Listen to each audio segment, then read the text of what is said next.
বাড়ছে কেন দাম, কেন্দ্র রাজ্য জবাব দাও। কেবল টিভি রিচার্জের দাম বাড়ছে। কি হয়েছে ব্যাপারটা নয় খুলে বলবো।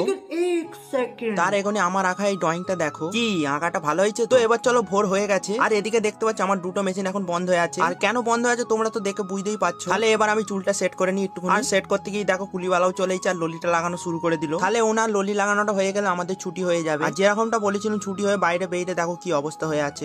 ইউনিটের বাড়ছে কেন দাম, কেন্দ্র রাজ্য জবাব দাও।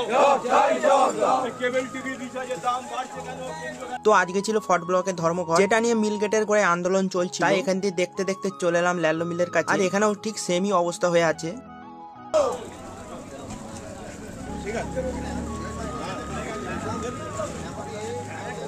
এখানে তো সব লোক বৃষ্টির মধ্যে ছাতা মাথায় দিয়ে আন্দোলন করছিল। তবে এই আন্দোলনের মধ্যে ঝামেলা যাতে না হয় তার জন্য এক গাড়ি পুলিশ চলে এসেছিল এখানে। আর এদিকে সব লোক নাইট কাজ করে বেরিয়ে পড়লো বৃষ্টির মধ্যে ছাতা মাথায় দিয়ে। তাই এবার আমিও বেরিয়ে পড়ছি, চলো এবার টাটা নিয়ে নিই।